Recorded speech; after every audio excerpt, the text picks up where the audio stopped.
যে আজকে মনে হয় শয়তান আমাদেরকে উঠতে দিবে না, যেটা ছোঁয়া লাগলে আমরা সোনা হব, সোনা। যদিও দুনিয়ার প্রবাদ বাক্য আছে, কথা কিন্তু লম্বা হবে না, লম্বা করার সুযোগ নাই, কেননা প্রথমেই আপনারা সুযোগ নষ্ট করে দিচ্ছেন ওই হুল্লা হইচইয়ের মাধ্যমে।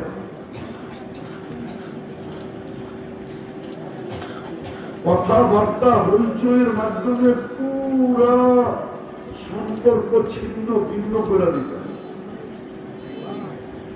কেননা সত্য যেটা ওটাই বলবো, বানা বলবো না। কথা উপর থেকে আসে, এখান থেকে আসে না, এটা চির সত্য। উপর থেকে কথা আল্লাহ খালে মজমার অবস্থা দেখা প্রথমেই মজমা নষ্ট হয়ে গেছে, বেশি আপ্লুত হয়ে গেছিলেন আপনারা। এরকম হওয়া ঠিক হয় না। সারা বৎসরে একটা প্রোগ্রাম,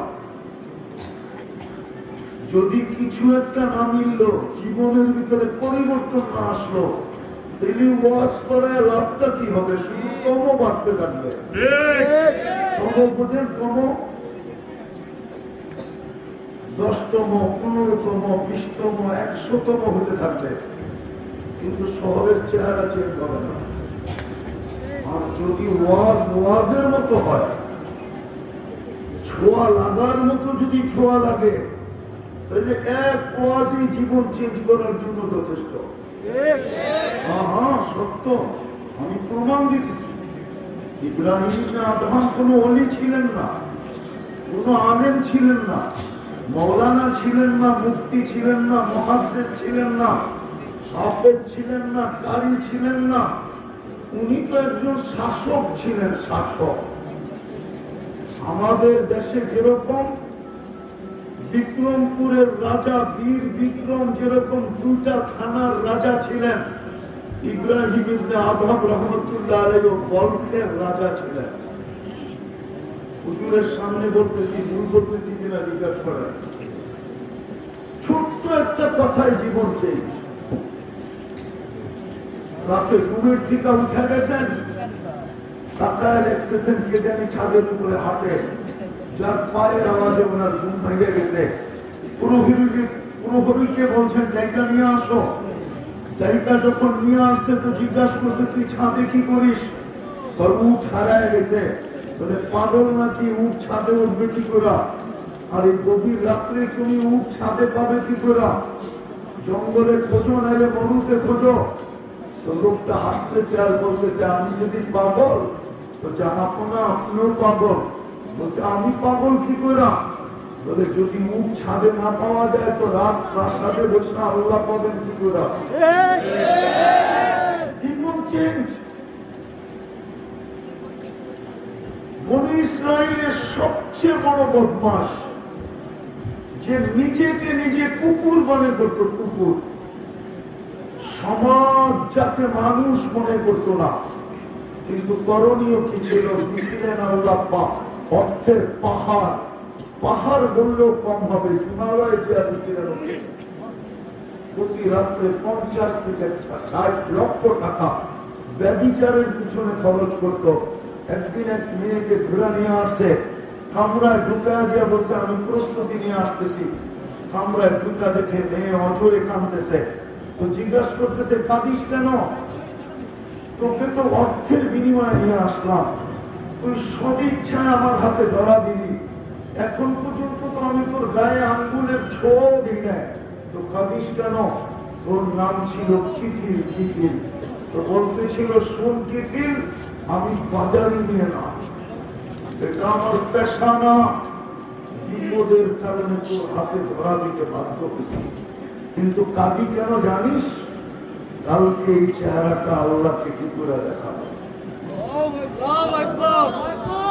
যে চেহারাটার কারণে তো তুই আমাকে পছন্দ করছিস, তাহলে তুই তো আমাকে পছন্দ করার ব্যক্তি না, তোর টাকার অভাব নাই।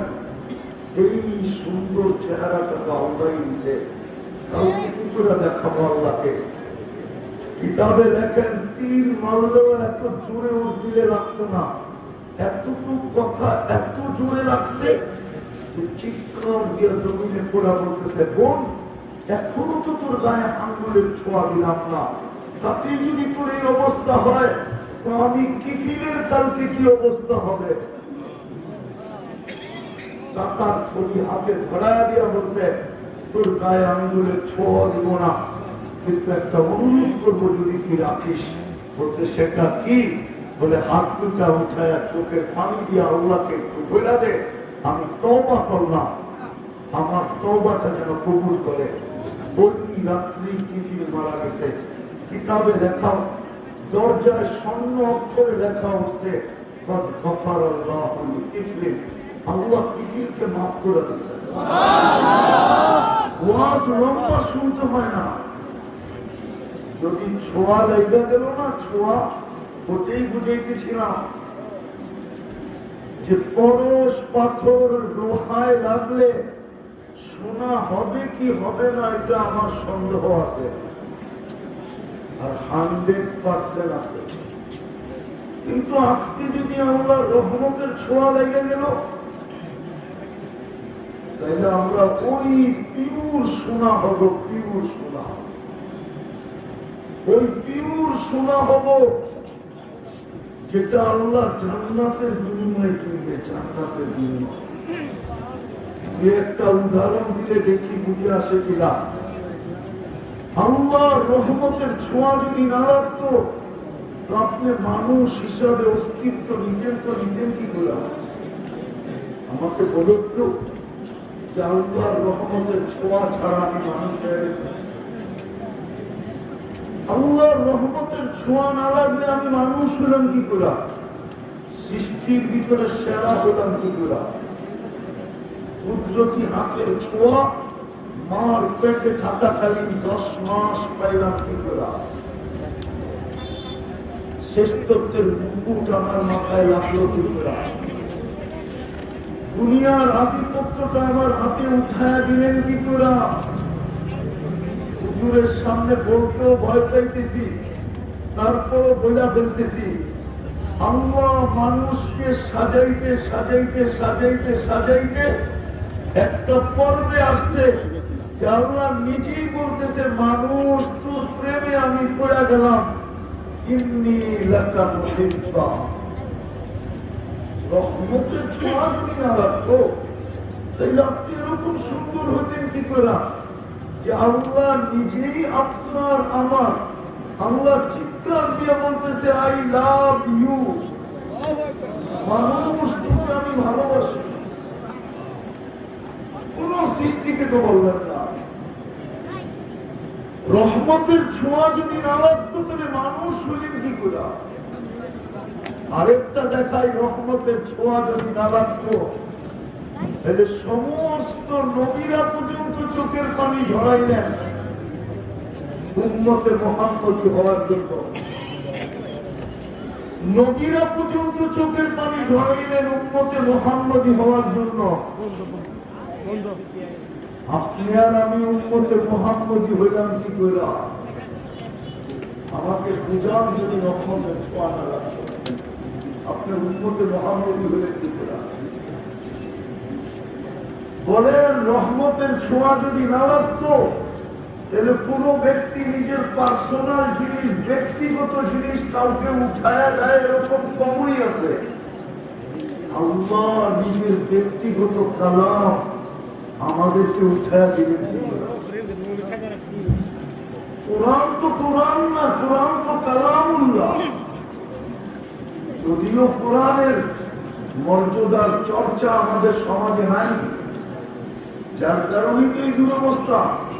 এই বিশাল জনসংখ্যা, জনসমুদ্র আমাকে বলতে পারবে না মাদ্রাসার তোলাবা ছাড়া, ওলামা ছাড়া যে ডেলি আমি কোরআনটাকে নিয়ে একটা চুমা দিই, চুমা কেউ বলতে পারবে না যে আমি ডেলি কোরআনটাকে একটা চুমা দিই, চুমা করি না, খুলি না, শুধু নেই আর একটা চুমা দিই। বলো কোন যুবক বলতে পারবে যে আমি কোরআনটাকে ডেলি চুমা দিই? রহমতের ছোঁয়া যদি না লাগতো তো আপনাকে আল্লাহ নিজের কালাম উঠায় দিবেন কেন?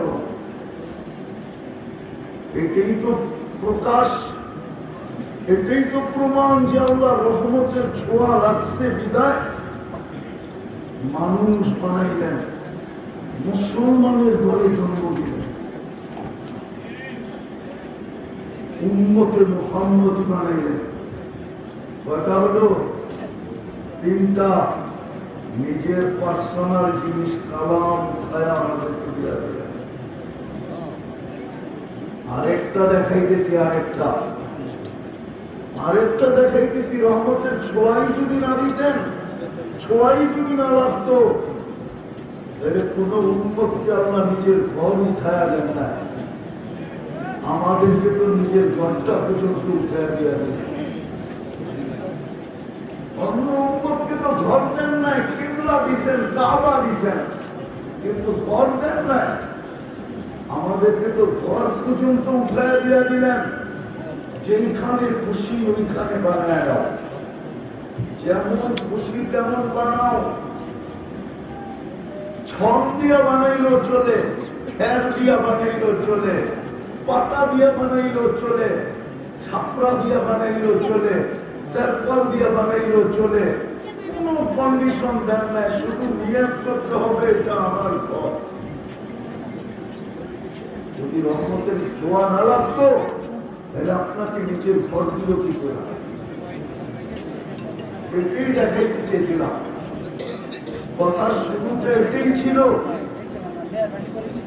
কথার শুরুটা এটাই ছিল যে পরশ পাথরের ছোঁয়া লাগলে লোহা সোনা হয়।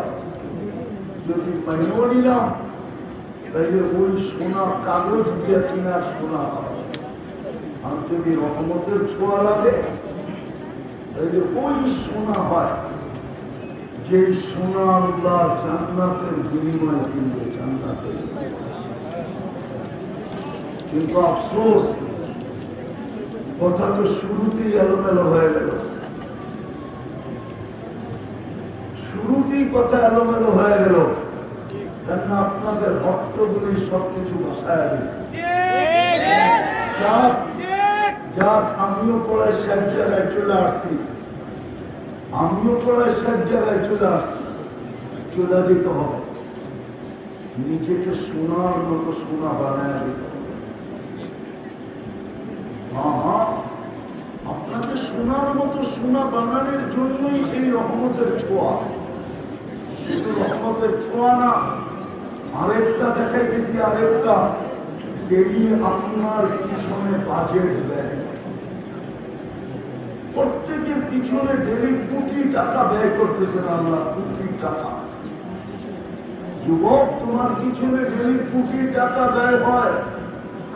বলুক আমাকে, কিশোরগঞ্জের শহরের মানুষ, 1 লিটার পানির দাম কত? 20 টাকা। কত? 20 টাকা। 1 লিটার পানির দাম কত? 20 টাকা। যদি 30 টাকা পানির দামে অক্সিজেন কিনতে হতো তাহলে ডেলি 550 লিটার অক্সিজেন ব্যবহার করেন। 550 লিটার কিন্তু 30 কত টাকা? 16,500 টাকা ডেলি অক্সিজেনের বিল দিতে হবে। আল্লাহ কুদরত দিয়া পে করে, আল্লাহ কুদরত দিয়া ডেলি পে করে।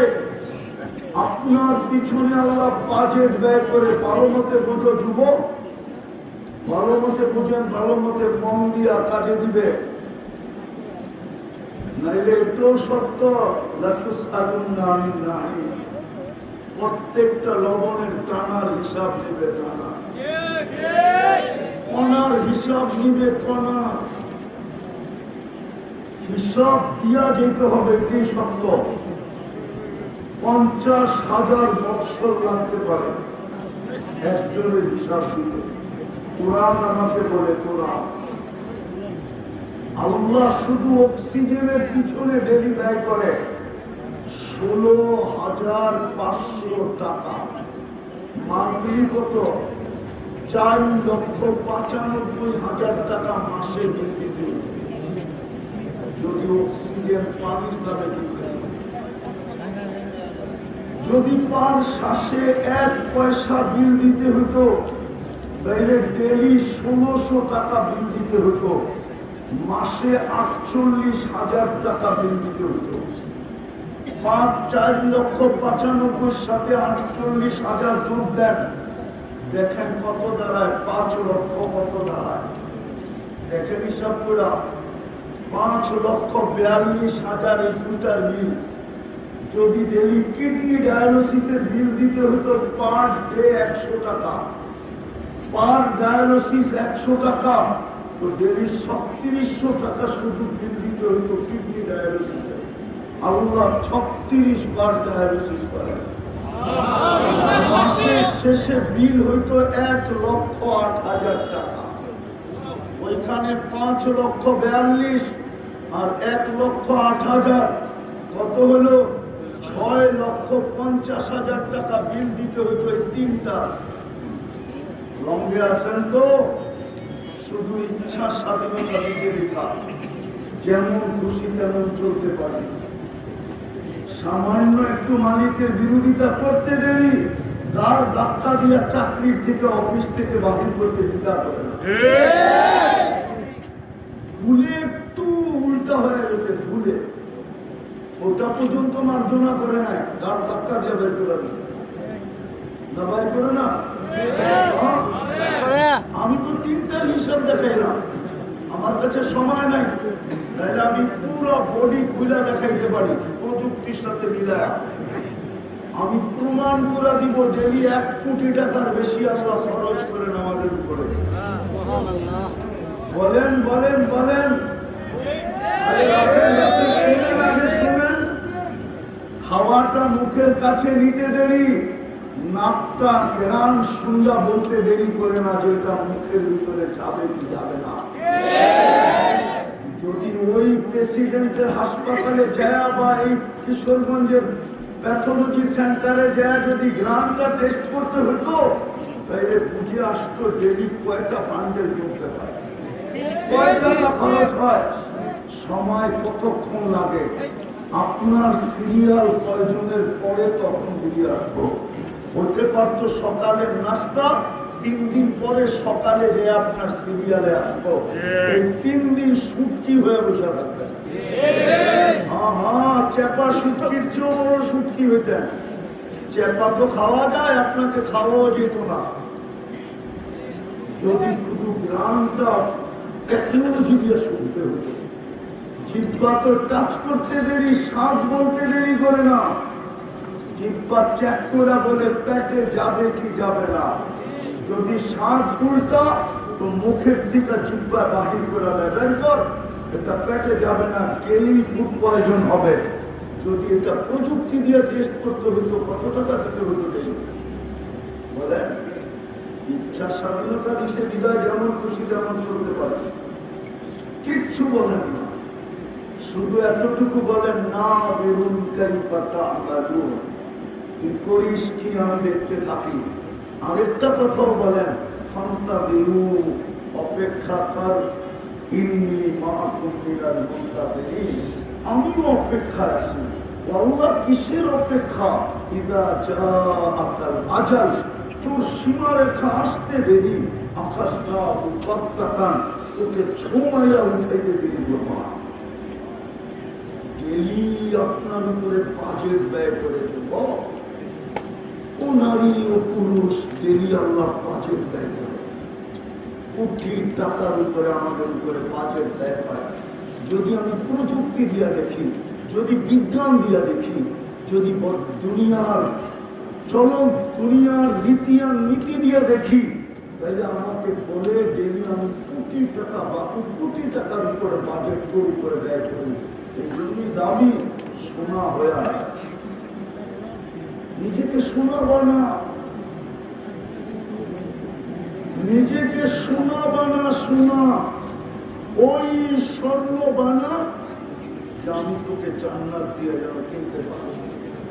আল্লাহ মুমিনের কথাই বলছে, কোনো কাফেরের কথা বলে না। মুমিন কি বলছে? তোকে আমি কিনতে চাই, যদি নিজেকে বানা সোনা। আমি তো রহমতের ছোঁয়া লাগাই দিছি,